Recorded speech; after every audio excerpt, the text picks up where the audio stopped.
Hello, everyone, and welcome to another episode of FFM Sports. I'm Todd File. I'm Ethan Fager. And I'm Jeremy Zrak.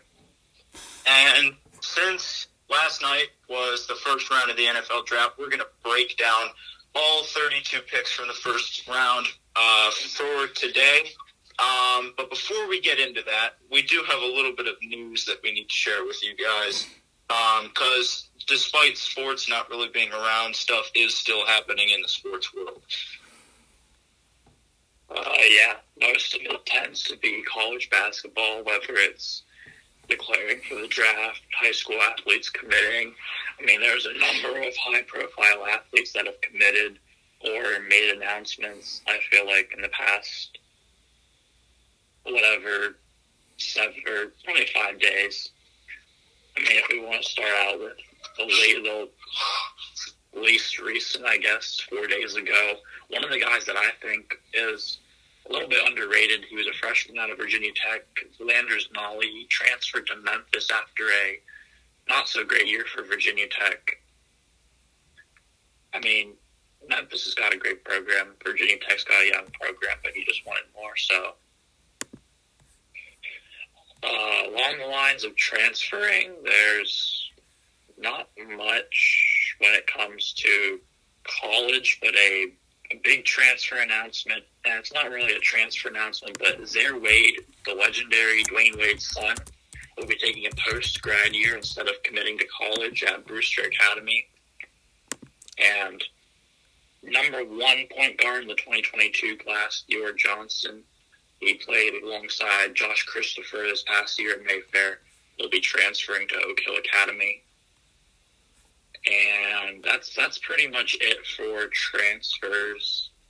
I mean, we got a few guys declaring for the draft. Isaiah Joe at Arkansas, Elijah Hughes, Syracuse, Kira Lewis at Alabama, Tyshawn Alexander, Creighton. There's a few guys out of UCF, Corey Kispert out of Gonzaga, and who was the other one? I can't even remember. But besides that, I guess we could talk a little bit about the big NFL thing that happened besides the draft this week. Tom Brady and Rob Gronkowski will be reuniting in Tampa Bay. Yes, which is scary all on its own, but at least it's not like a team like the Niners or like, I don't know, a team that like usually is pretty good. I mean, Niners have had some lean years within the past decade, but the Bucs, they won their Super Bowl and then like 5 years later fell off the face of the earth. Yeah, pretty much. I think it's a good. I think it's a good move. Obviously, the Buccaneers' offense is pretty stacked now, so they might have to try to trade a tight end or something like that. But we'll see. Well, I've actually heard that it's not Bruce Arians, but it's one of the receiving guys. Like one of the receiving coaches said that they're not planning on trading O.J. Howard because they want to have that dual set tight end.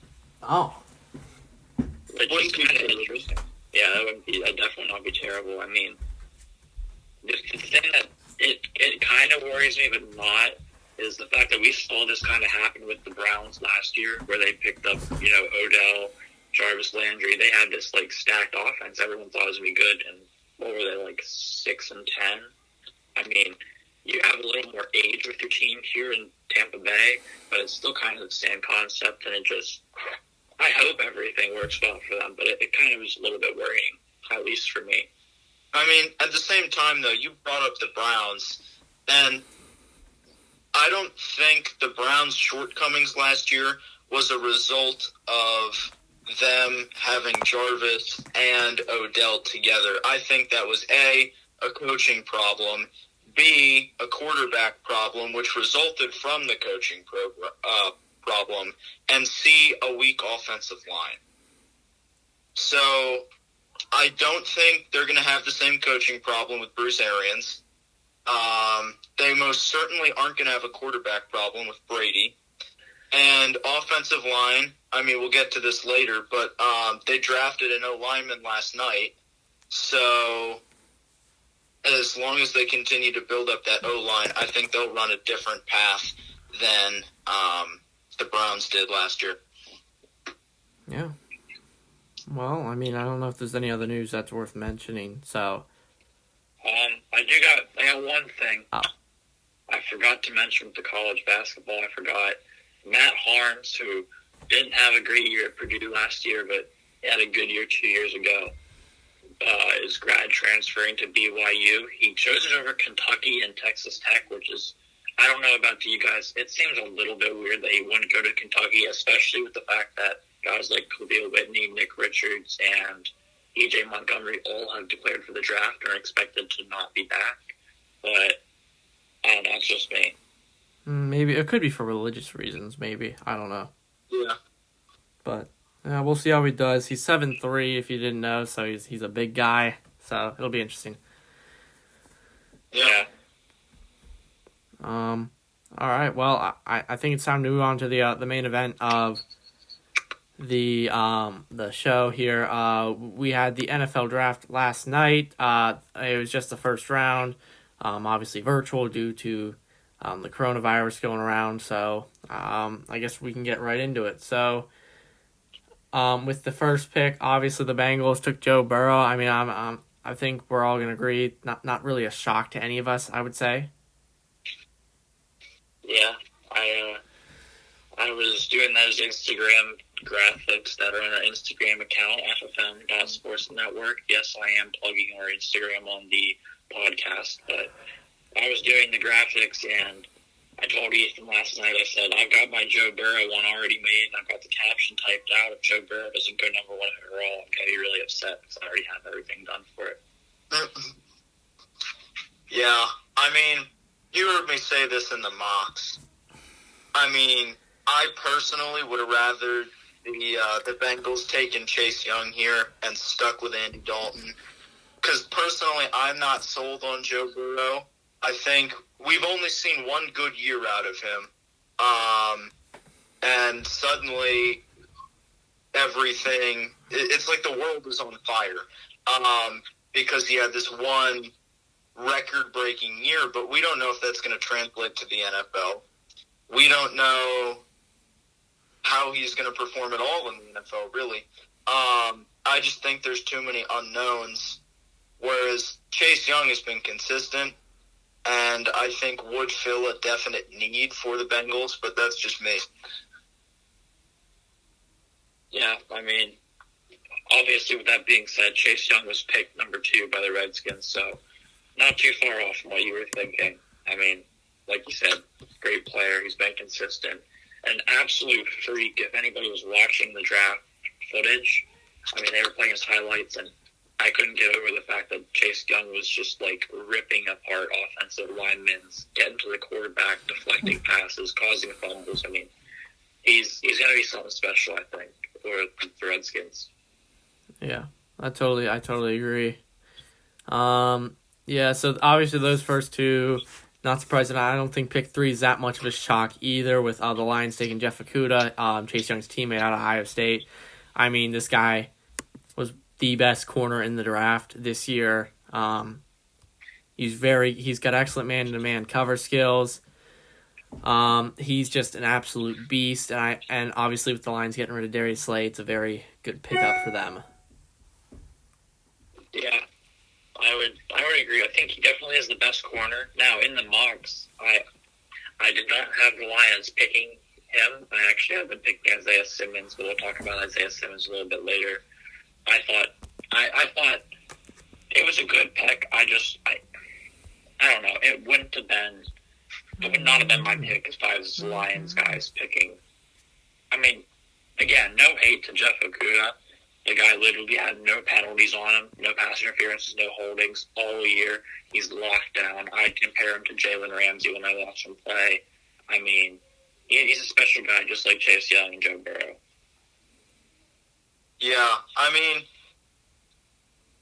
I'm not going to deny that this is a good pick for the Lions. I mean, obviously they need help in that secondary because their only real, now that they got rid of Darius Slay, their only real high-profile guy in The secondary is Desmond Trufant, who got cut by the Falcons.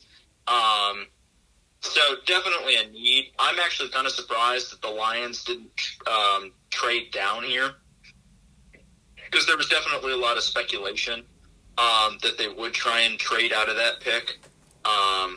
But I still think they got a good deal here.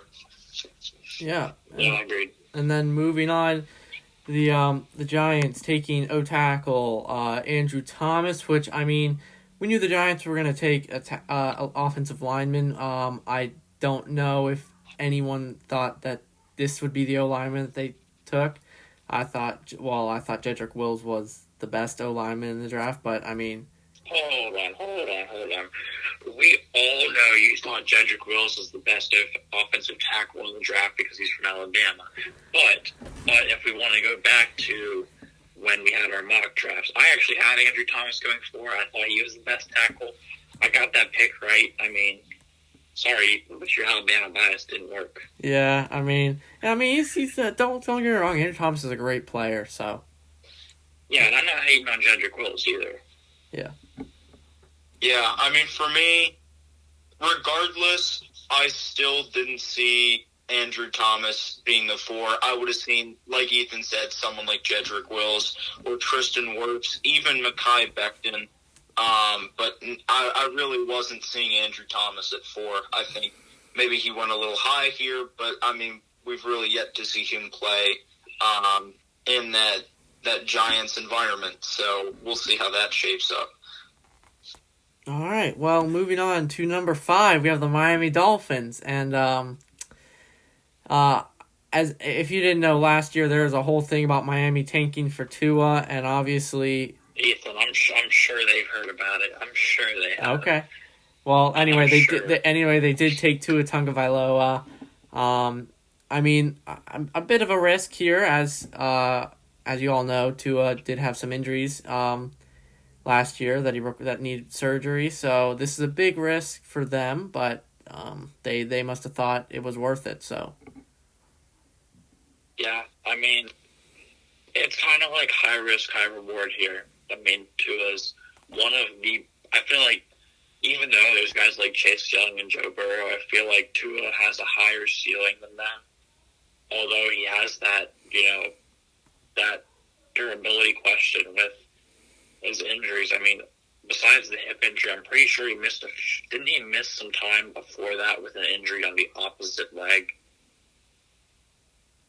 Or yes, I believe. Yeah, so I mean, I guess there's some durability questions, but I feel like, I mean, Tua's probably the highest upside pick that you saw last night, and so I think it's a smart pick for the Dolphins. I know there was some speculation that they'd actually draft a tackle, which I was really hoping they wouldn't, because I just didn't see why they would draft a tackle when you need a quarterback. There's a guy like Tua on the board. Yeah, I mean, I really don't see a whole lot of problems with Tua here. I mean, yes, there are the durability concerns, but Ryan Fitzpatrick isn't going to last forever. Probably won't last for more than 2 seasons. And Josh Rosen most certainly isn't your guy. So, yeah, decent pick here. And based on the quarterbacks that at the 5 were still left on the board, I think Tua is probably the best out of them. So, yeah, smart pick here.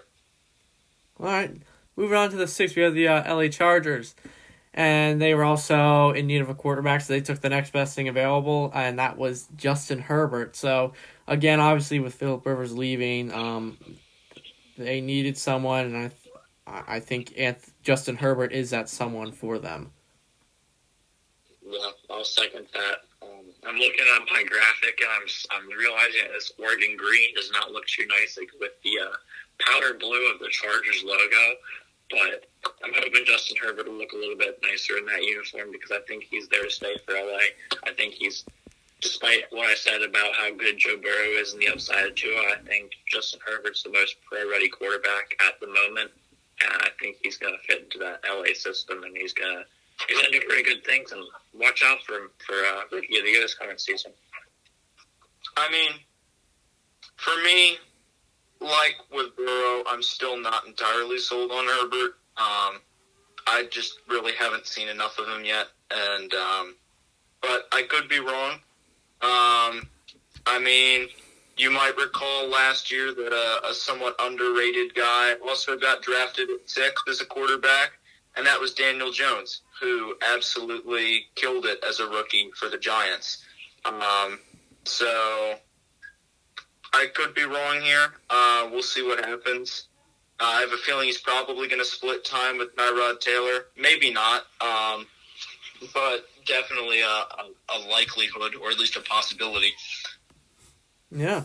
All right. Well, moving on to the 7th pick here, we got defensive tackle Derek Brown going to the Panthers, and I thought this was a great pick by Carolina because obviously their interior needs a lot of work, and Derek Brown is an absolute beast out of Auburn.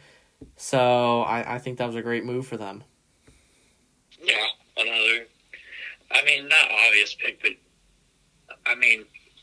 Derek Brown's a great player. Carolina needs a great player right now. They did not have a good season last year, obviously, by the fact they had pick number 7, but Derek Brown seems to fit that team pretty well, I would think.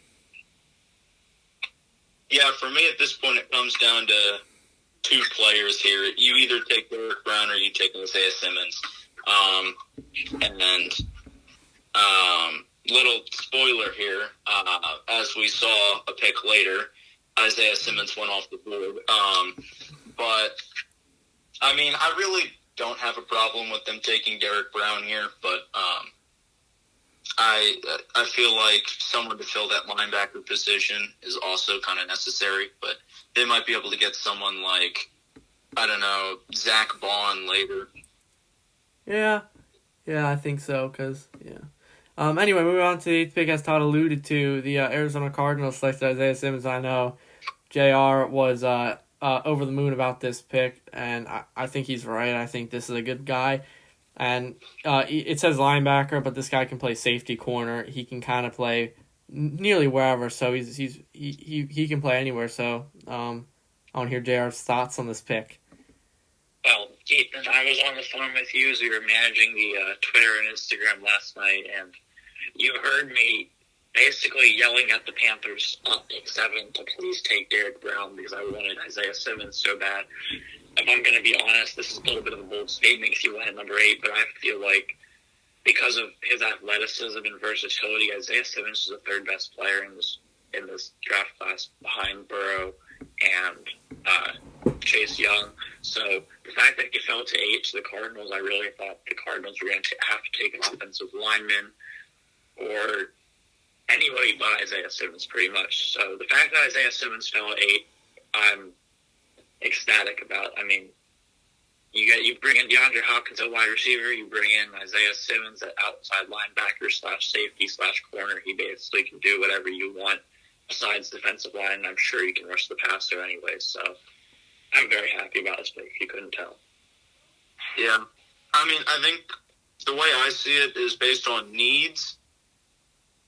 Simmons would probably be playing linebacker because, you've got Budda Baker, who was a Pro Bowl safety last year.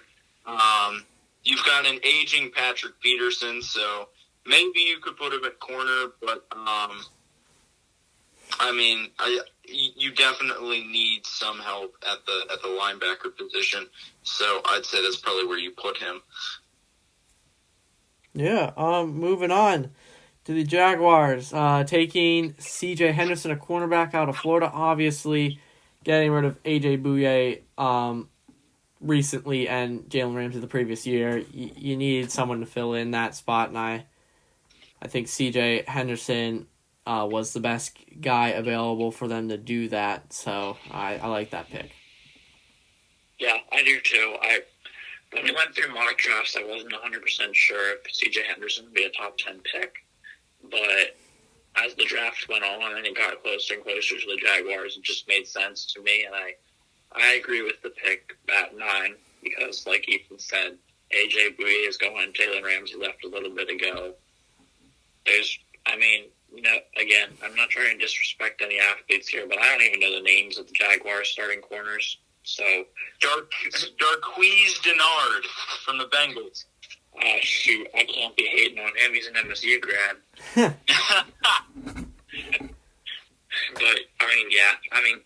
I think as we'll go on with the draft, I feel like C.J. Henderson and Jeff Okudah are probably the top two they were the clean cut top two. And then there's some questions at the cornerbacks that come next of where they rank. So I just feel like smart pick for the Jaguars. Yeah. I could have seen that. I could have seen them taking someone like Javon Kinlaw. I mean, I saw that in at least one mock. He's still on the board. They do probably need help at D-line, especially since Ngakoue could potentially leave at some point, and you just lost a defensive set piece like Calais Campbell. So definitely some help there. But yeah, you do need more than Darqueze Dennard to play cornerback. So let's not hate on my boy out of MSU. I'm not hating on Darqueze Dennard. I love saying that name, but he's no AJ Boye, and he most certainly is no Jalen Ramsey. I'm not saying C.J. Henderson is going to be either than those guys, but he has a decent shot, especially if he's coached well. Yeah. All right, moving on to the 10, we have the Browns, and obviously the Browns allegedly have a good offense. Allegedly.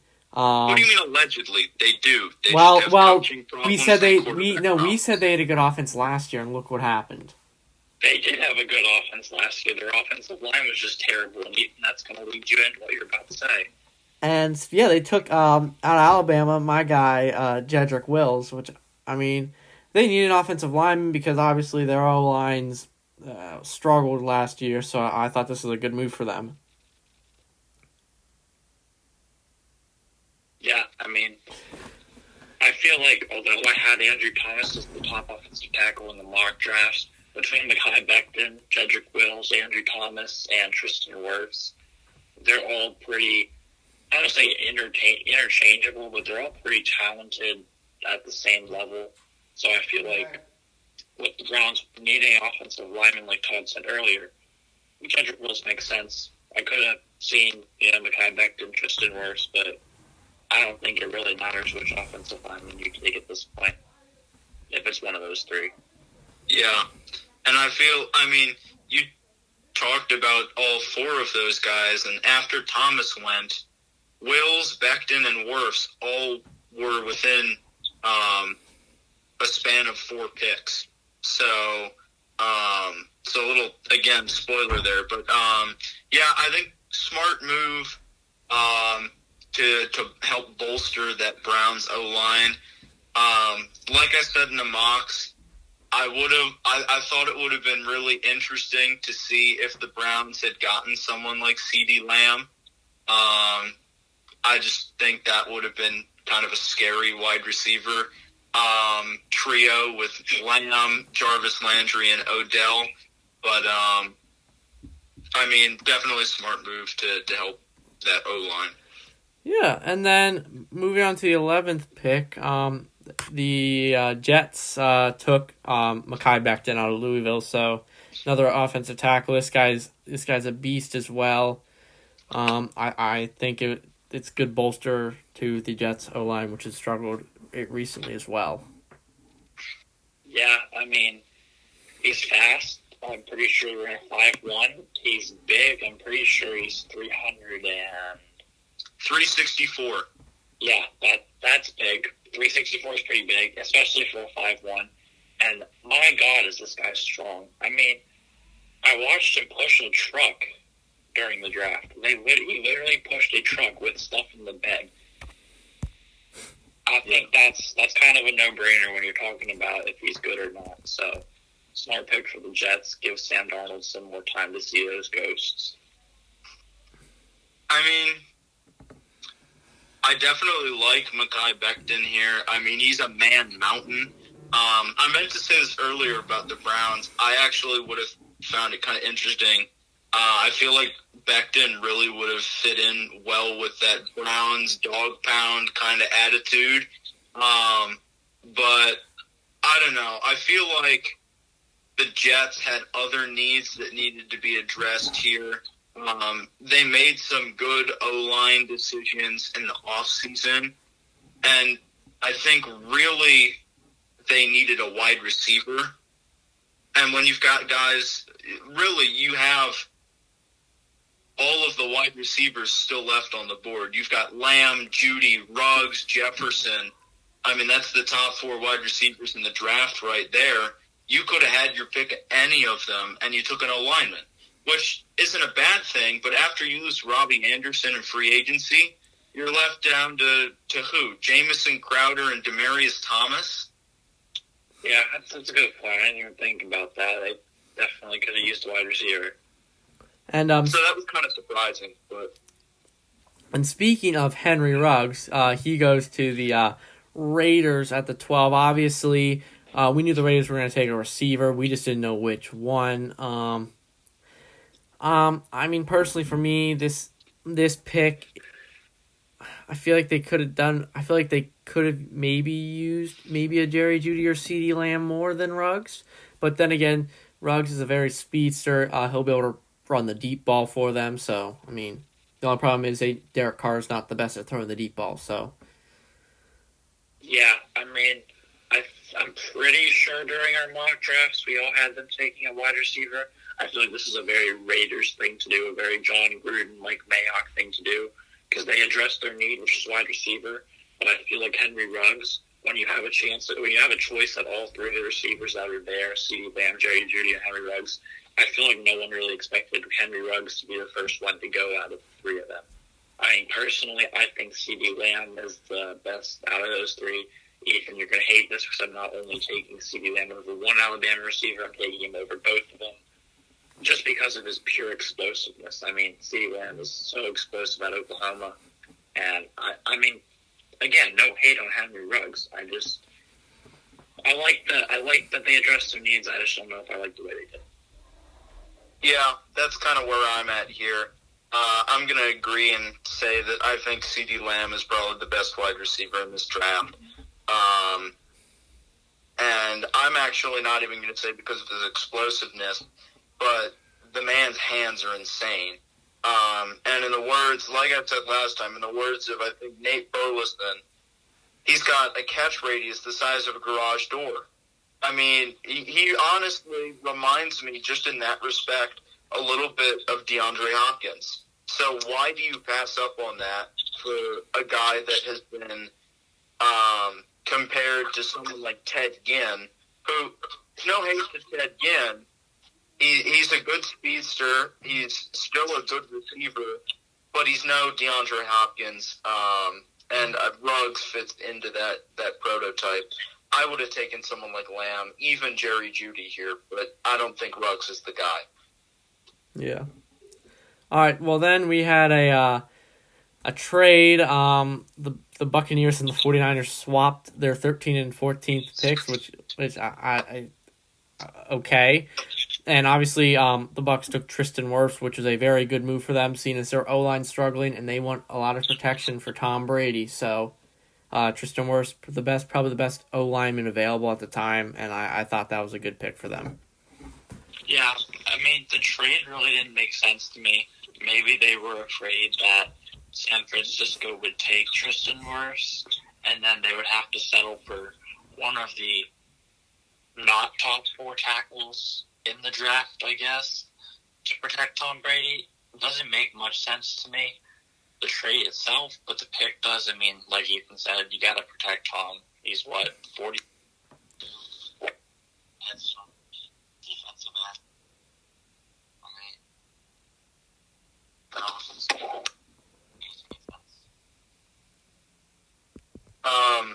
Yeah, I mean, for me, at first the trade didn't make sense, but I was talking about it with a friend of mine last night, and one of the things he brought up was that if the Niners really wanted someone like Wirfs, or if they really wanted the same guy that the Bucs did, they just would have taken him. Like, they wouldn't have bothered to trade out of it. They would have just taken the guy, and there wouldn't have been a trade.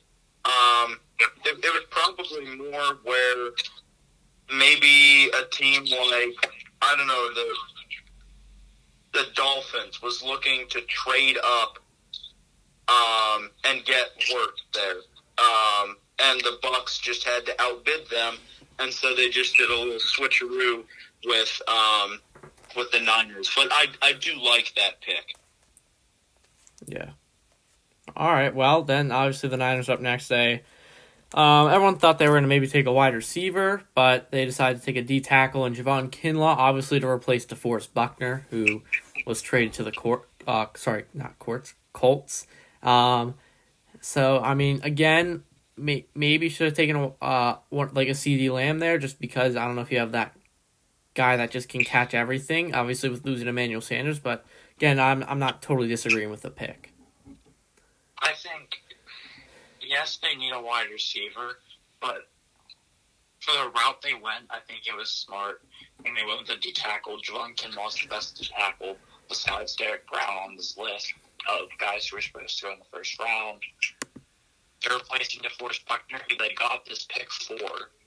I mean, they probably are going to have some cap issues. They got Jimmy Garoppolo. That defense is only going to start making more and more money. I mean, you trade away DeForest Buckner, you bring in a guy on a rookie deal. That's what I'm assuming the 49ers are trying to do here, especially with what they ended up picking with their second pick in the first round. So I think it was a smart pick on their part. I'm excited to see what he does for that defense if he can, do what that 49ers D-line did last year. Yeah.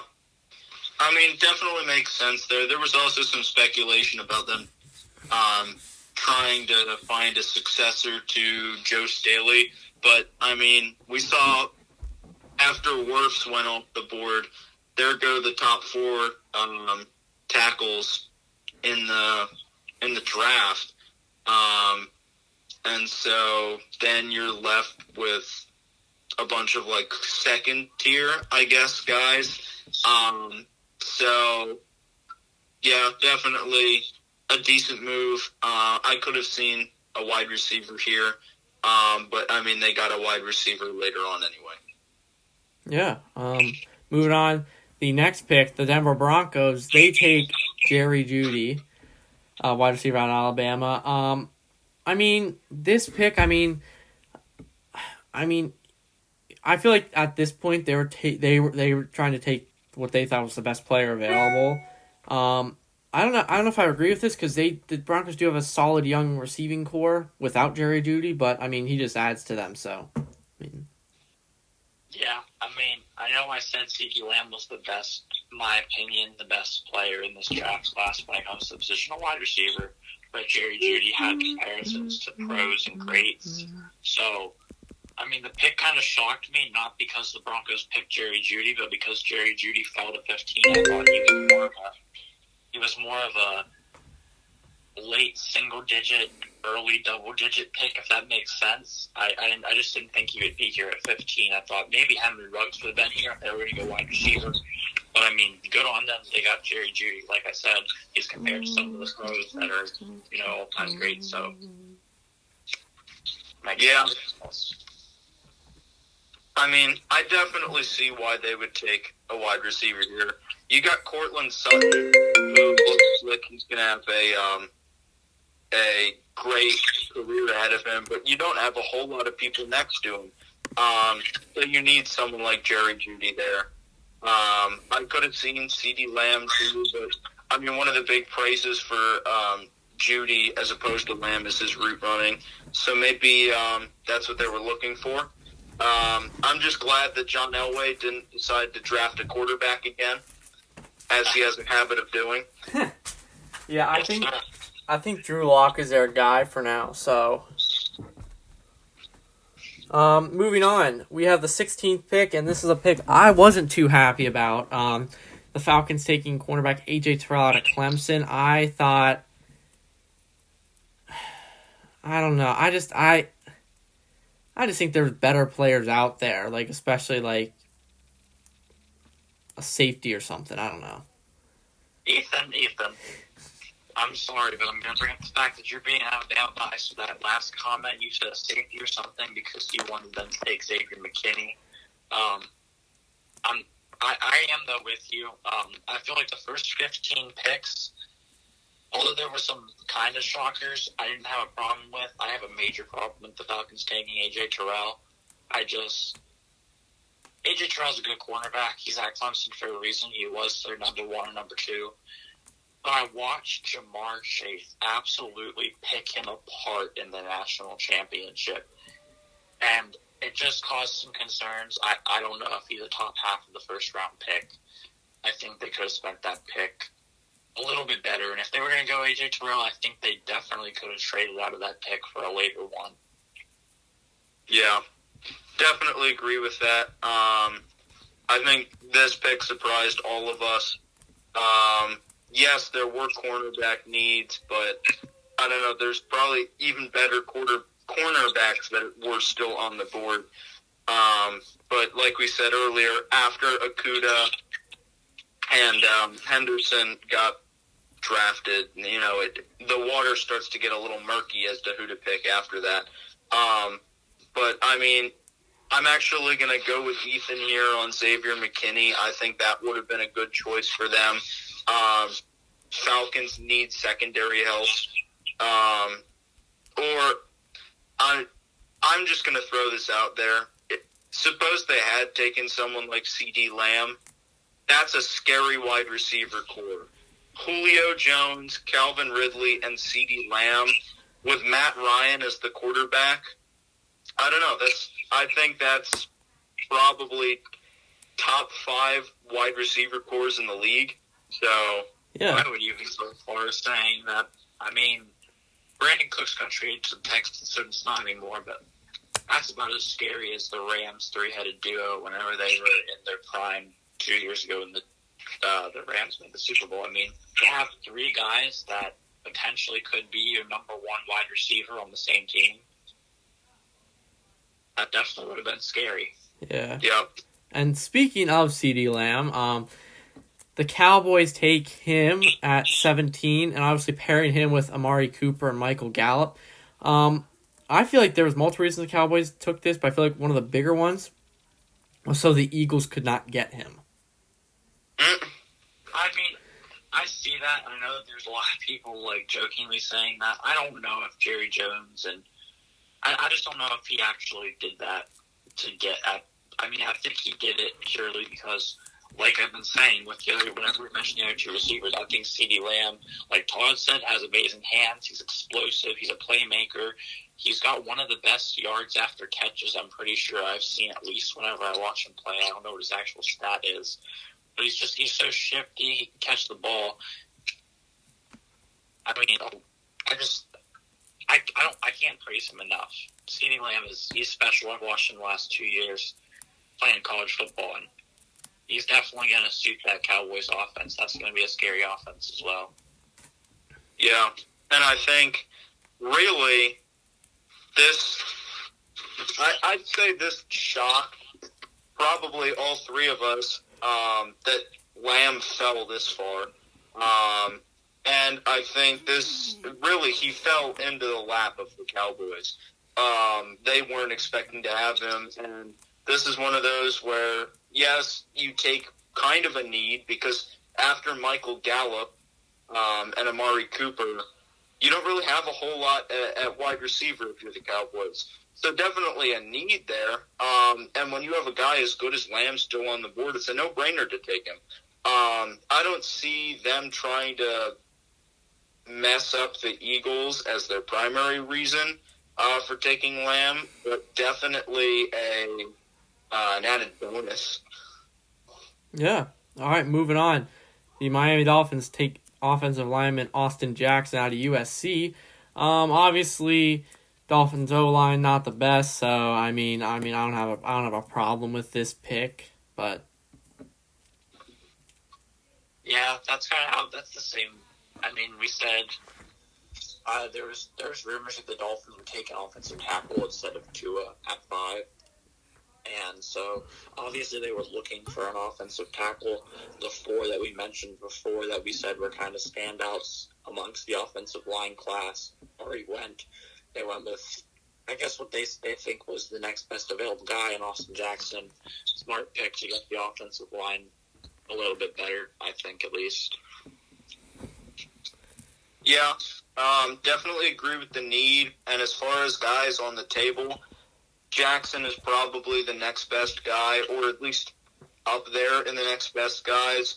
I could have also seen them taking someone like Xavier McKinney, because after they traded Minka Fitzpatrick to Pittsburgh, I mean, that's how they got this pick.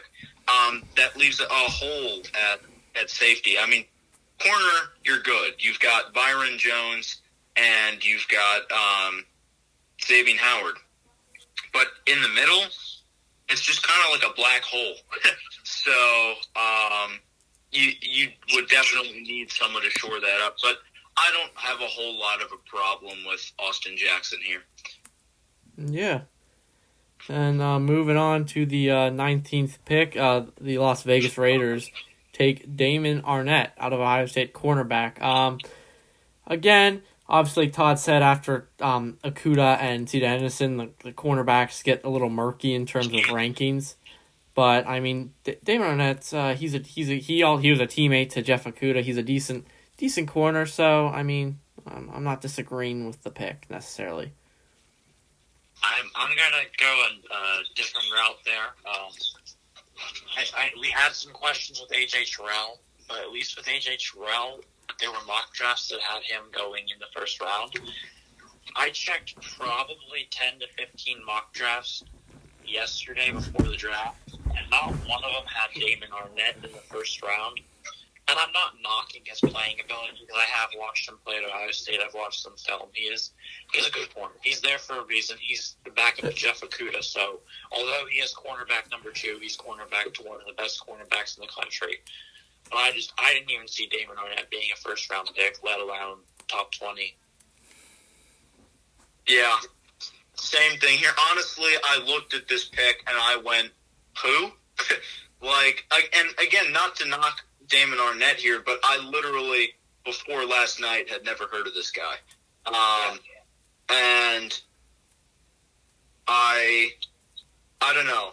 Yes, you have the need, especially, like we said in the mocks, after the Eli Apple deal fell through, but I don't think he's your answer. And yes, you can, I mean, even I brought it up, the murkiness of the cornerback class after Okudah and Henderson. I still don't think it's murky enough to go after someone like Damon Arnett. I think there are better cornerbacks in there than Arnett. I mean, Trayvon Diggs didn't even go in the first round. I could have easily seen them take someone like Diggs here. Or even guys like Noah, I'm not even going to try and pronounce his last name. Actually, I am. Benogany, or Jeff Gladney, those guys both got drafted later on, and would probably be better for the Raiders than Damon Arnett, or even some of the guys that didn't get picked, like I said, like Trayvon Diggs. I just don't think Arnett's your answer here. Well, obviously, the Raiders definitely took picks we weren't necessarily expecting.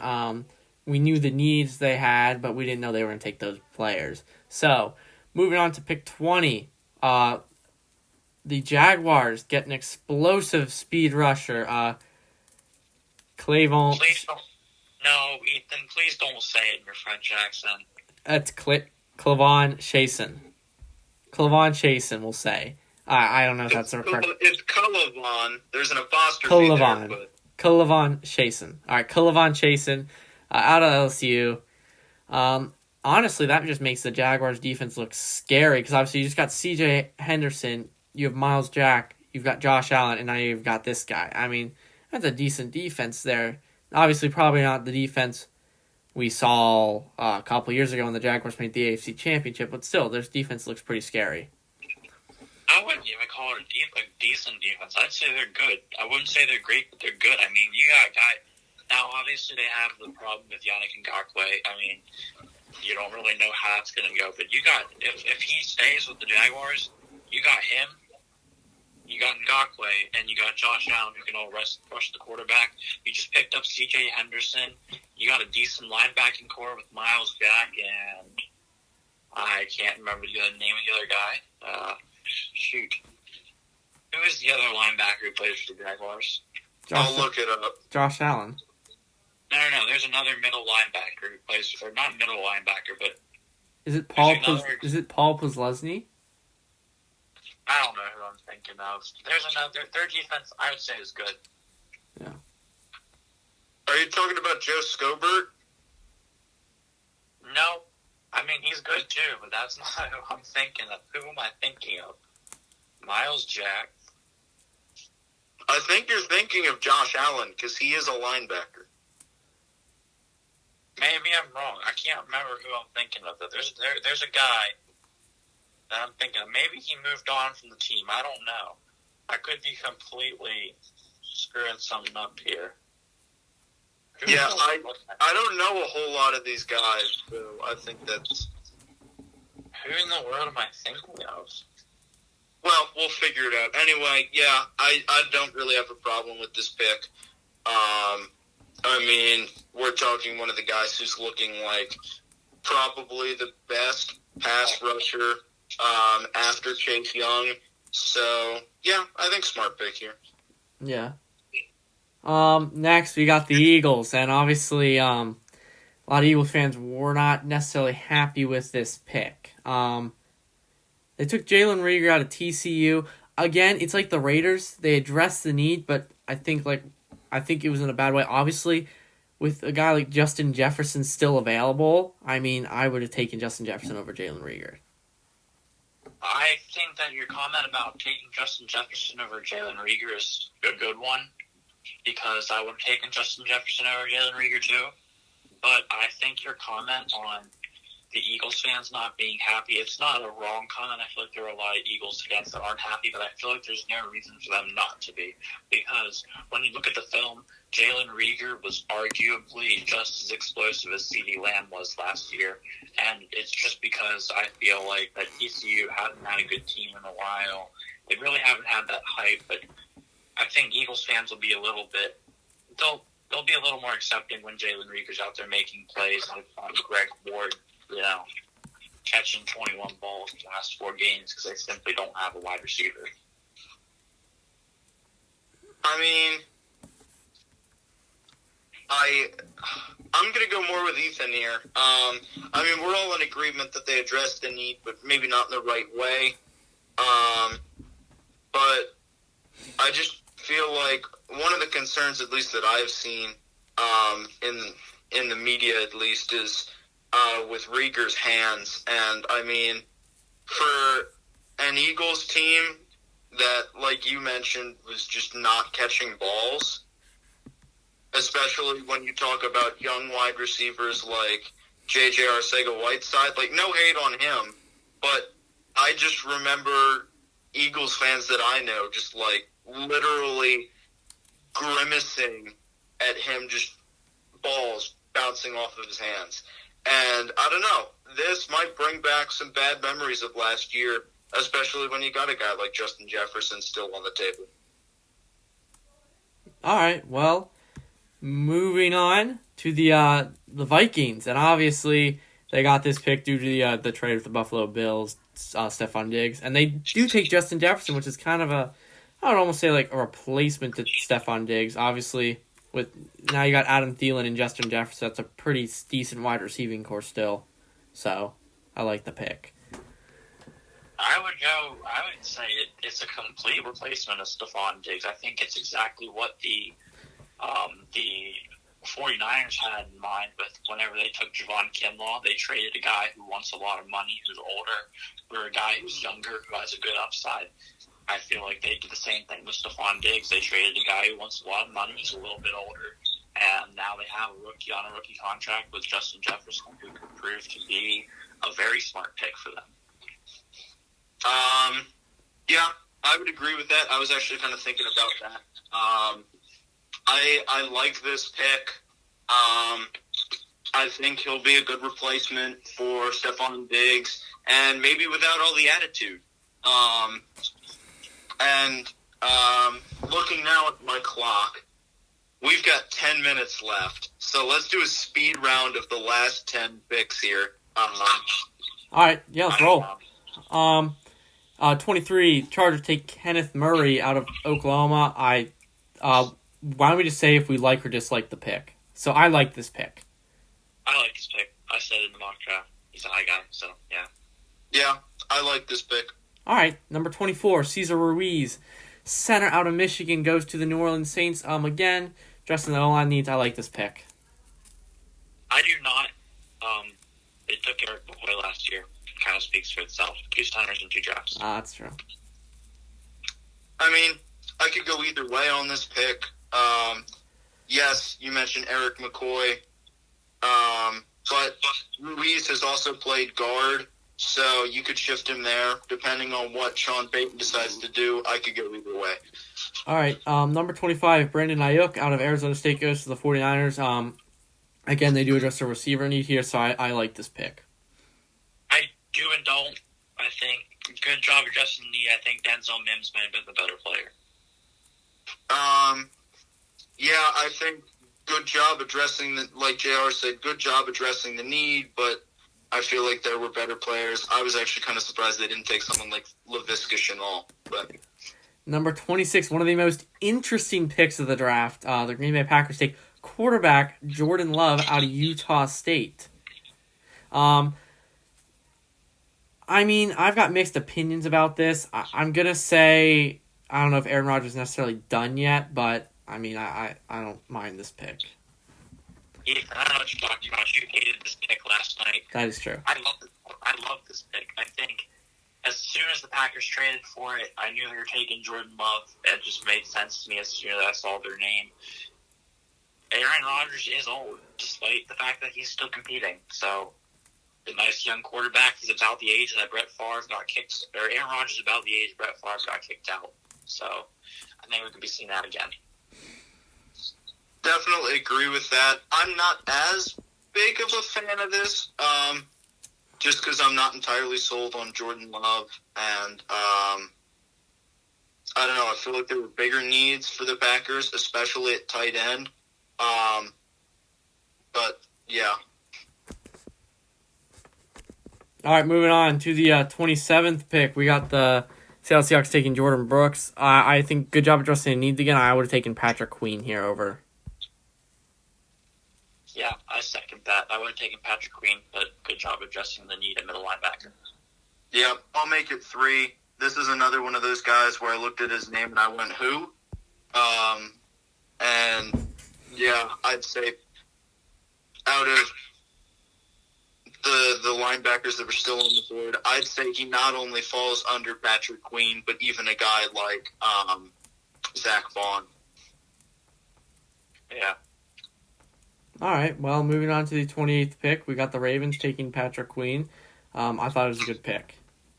I also did. I mean, I've seen he got comparisons to Ray Lewis, so if he's going to be Ray Lewis, good for them Ravens. Yep, I'll make that 3.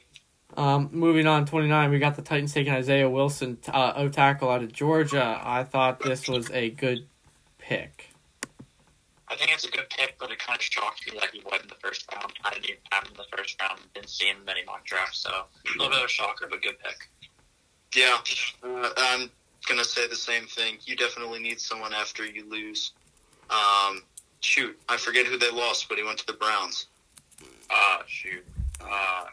Jack Conklin? No. Yes. Yeah, it was Jack Conklin. Jack Conklin. Anyway, yeah, you need someone to hold down the fort. All right, moving on to 30, the Miami Dolphins take the cornerback that I can't name, Noah Igbenogany. I don't know.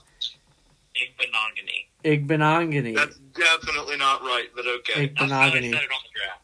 Is it really? Yeah, cornerback out of Auburn. I think that was a good pick. So, well, actually, I don't know. Probably should have taken a safety because they already have Byron Jones and Xavier Howard. I got differing opinions on this. At first, me and Ethan, I'm pretty sure me and you last night went, who? Who is this guy? Like, we knew that there were better cornerbacks than him. But I have been watching a little bit of film on him this morning, and he's a pretty hands-on, man-to-man cornerback. And that cornerback core kind of scares me in the Dolphins. So I think, despite my questions last night, it was a good pick. I don't think this was a good pick. You have Byron Jones and Xavier Howard. But you, like I said earlier, you need a safety. I think you need to take Xavier McKinney here over. No matter how good of a cornerback you can draft here, I don't see the need. Yeah. All right. Well, moving on to the 31st pick, the Vikings take Jeff Gladney, cornerback out of TCU. I thought this was a good pick for them. Yeah, I did too. I'm over Terrell and Nornett, so him going here was not exactly a surprise because he was still on the board. Yeah, I like the pick. Maybe would have liked to have seen Trayvon Diggs here. Maybe it's just my Vikings love for the Diggs family, but yeah, I think definitely addressed a need here. All right, then the last pick in the first round, we have the Kansas City taking running back Clyde Edwards-Helaire out of LSU. I thought this was a very interesting pick. I do think it does fit the Chiefs system, so I think he should thrive there, honestly. Yeah, and Ethan, this is going to make you mad because I know it made you mad last night, but LSU, with this pick, had 5 players. Alabama had 4 drafted in the first round, so I just want to put that out there to make Ethan mad. But I think it's smart because although there were, I feel, better guys like J.K. Dobbins, Jonathan Taylor, and DeAndre Swift, Clyde Edwards-Helaire kind of fits the Chiefs system a little bit better now that I think about it. Yeah, I mean, it fit it better, but I don't know. I feel like you mentioned, there were better guys drafted here, and I'm surprised that he's the first running back that off the board. Yeah. All right. Well, I think that pretty much wraps it up. So. Yep, we got 3 minutes to spare. So yeah, one more thing I do want to share. On a podcast note, this is going to be my last episode, at least for the foreseeable future. So I'm going to be on hiatus. But as far as I know, Ethan and JR are going to still crank out content. So keep listening to these guys. You just won't be hearing from me for a while. All right. Well, we thank you, Todd, for being on the show for as long as you were, and we hope you join us again soon. Yeah, man, it's been a pleasure. Let's get one more of those famous sign-offs from you before we can't get any more. Let's do it. All right. So until next time, I'm Todd File. I'm Ethan Fager. And I'm JR Mizrak. And we are signing off.